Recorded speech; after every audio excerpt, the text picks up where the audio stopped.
सो hi everyone, आपका स्वागत है फिर से हमारी इस नए क्लास में। दोस्तों आज हम आपके लिए लेकर आए हैं जीवन परिचय।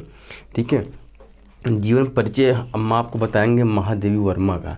ठीक है, तो दोस्तों आपको मैं एक नई चीज़ें दिखाना चाहता हूँ। आप लोग कक्षा 10 में जब जीवन परिचय लिखे होंगे तो उसमें कुछ अलग चीज़ था, लेकिन इसमें आपको मैं कुछ अलग चीज़ें दिखाना चाहता हूँ। ठीक है, जैसे कि दोस्तों यहाँ पर देख सकते हैं आप लोग, यहाँ पर मैं लिखा हूँ जीवन परिचय।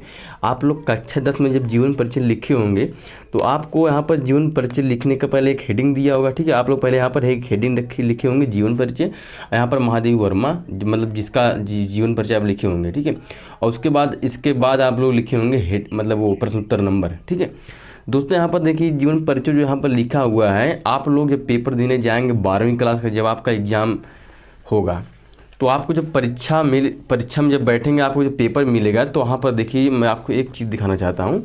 यहाँ पर देख सकते हो हमारा 2023 का पेपर है, हिंदी, सामान्य हिंदी। और यहाँ पर दोस्तों मैं आपको इसमें जीवन परिचय जो आया था 2023 में उसको मैं आपको दिखाऊँगा। यहाँ पर देखिए सबसे पहले यहाँ पर देखिए लिखा क्या है, इसको पहले पढ़िए ध्यान से कि निम्नलिखित में से किसी एक लेखक का साहित्यिक परिचय देते हुए उनकी प्रमुख कृतियों का उल्लेख कीजिए। यहाँ पर लिखा है आपको साहित्यिक परिचय। ठीक है, और यहाँ पर देखिए दूसरे में भी वही है, हमारा ये खंड का था, ये हमारा खा है। यहाँ पर देखिए दूसरे में भी वही कि निम्नलिखित में से किसी एक लेखक का साहित्यिक परिचय देते हुए उनकी प्रमुख कृतियों का उल्लेख कीजिए। अब यहाँ पर आपको समझ में ये नहीं आता होगा कि यार यहाँ पर बोल रहा कि साहित्यिक परिचय लिखिए, लेकिन मैं तो आपको जीवन परिचय बता रहा हूँ, ये कैसे संभव हो सकता है। दोस्तों देखिए जीवन परिचय और साहित्यिक परिचय ये आपको यहीं कक्षा 12 में सीखने को मिलेगा कि जीवन परिचय और साहित्यिक परिचय अगर आपको दिखाई देता है तो आपको घबराने की बिल्कुल ज़रूरत नहीं है मेरे दोस्त, क्योंकि साहित्यिक परिचय और जीवन परिचय में क्या अंतर है मैं आपको अच्छी तरह से डिफिनेशन इसका समझा देता हूँ। ठीक है, और चैनल पर हमारे नए चैनल को सब्सक्राइब कर लीजिए, क्योंकि आपको मैं सफलता दिलवा कर रहूँगा, अच्छे नंबर दिलवा कर रहूँगा 12 में। ठीक है, फिर यहाँ पर आगे चलते हैं दोस्तों। देखिए हमारा यहाँ पर लिखा हुआ है कि जीवन परिचय और साहित्यिक परिचय में क्या होता है। तो सबसे पहले हम आपको जीवन परिचय बताएंगे, क्योंकि आप लोग को मैं अभी दिखाया परीक्षा पेपर में यहाँ पर लिखा था साहित्यिक परिचय। ठीक है, तो दोस्तों देखिए जीवन परिचय में क्या होता है कि जीवन परिचय में उनके माता पिता का नाम, उनका जन्म, उनका मृत्यु, उन कहाँ तक पढ़ाई उसने कहाँ तक पढ़ाई किया है, किस कॉलेज में किया है। ठीक है, तो जीवन परिचय का मतलब होता है उनके सिर्फ पूरा डिटेल उनके बारे में पूरा लिखना है अच्छी तरह से। ठीक है, और उसके बाद साहित्यिक परिचय में क्या होता है, साहित्यिक परिचय में होता है दोस्तों जैसे कि उन्होंने कितना ज्ञान प्राप्त किया अपने लाइफ में, कौन कौन सा स्किल सीखा, क्या क्या किया, कितना मेहनत किया, कितना नहीं किया, ये हम साहित्यिक परिचय में लिखते हैं। ठीक है, तो इसी तरह हमारा एक जीवन परिचय होता है, एक साहित्यिक परिचय होता है। तो पहले हम अपने जब आपको परीक्षा में जाएंगे तो आपको पेपर मिलेगा तो उसमें लिखा रहेगा साहित्यिक परिचय लिखने के लिए, जैसे कि मैं अभी आपको दिखाया।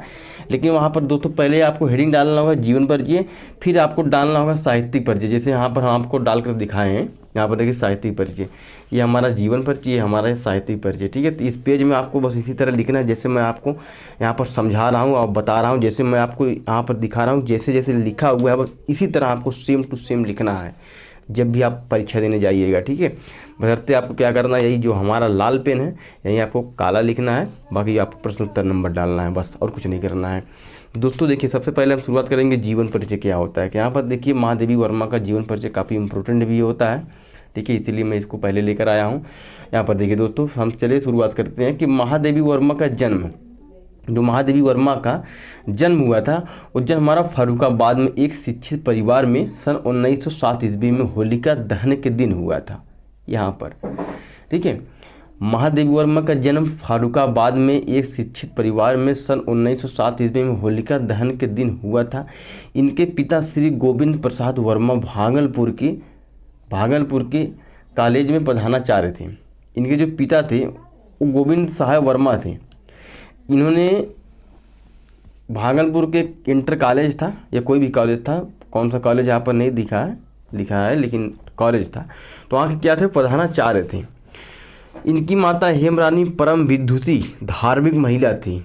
ठीक है, परम विद्युती धार्मिक महिला थी, एक मतलब एक पुजारी टाइप में होते हैं। ठीक है, जो पूजा पाठ करते हैं, धार्मिक महिला थी। ठीक है, परम विद्युती धार्मिक महिला थी। एक नाना, इनके नाना जो होते हैं एवं नाना ब्रज भाषा के एक अच्छे कवि थे। जो ब्रज भाषा होता है संस्कृत का, उसके क्या थे, वो एक अच्छे कवि थे। इनके महादेवी वर्मा का जो नाना थे। ठीक है, तो उनके नानाजी ब्रजभाषा के अच्छे कवि थे।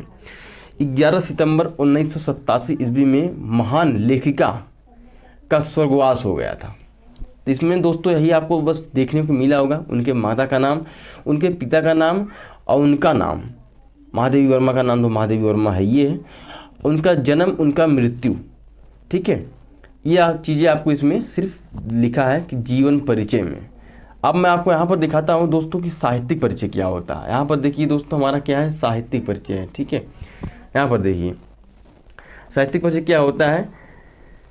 महादेवी वर्मा जी साहित्यिक संगीता के अलग चित्रकला में भी रुचि रखती थी। अब यहाँ पर मैं आपको बताया था कि जो लाइफ में जो कुछ करते हैं उनके बारे में आपको साहित्यिक परिचय में हेडिंग डालकर लिखा जाएगा।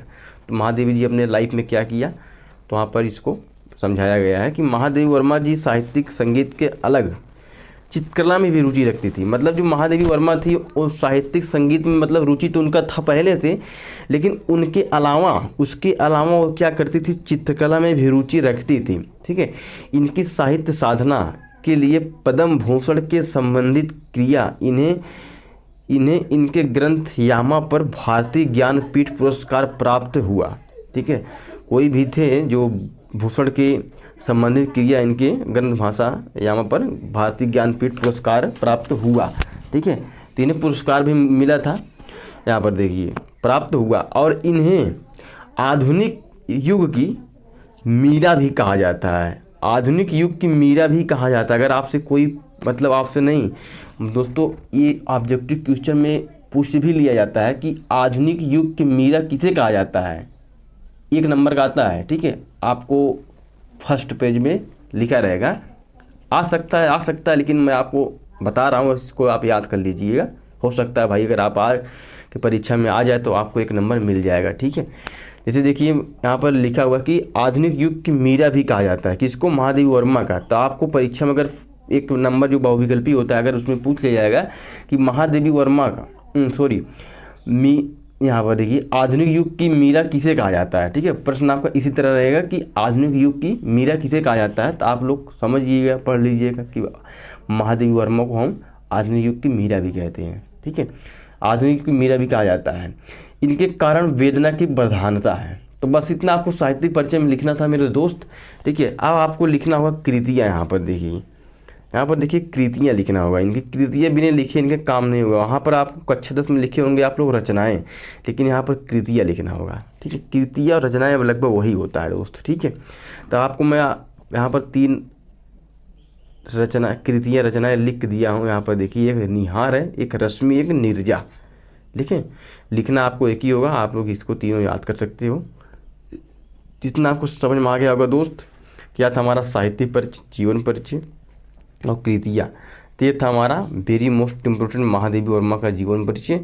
इसको आराम से आप लोग लिख लीजिएगा दोस्त, और परीक्षा में जाकर अच्छे से याद करके आप लोग 6 नंबर आराम से लेकर आएंगे। ठीक है, क्योंकि आपको 5 नंबर मिल जाएगा।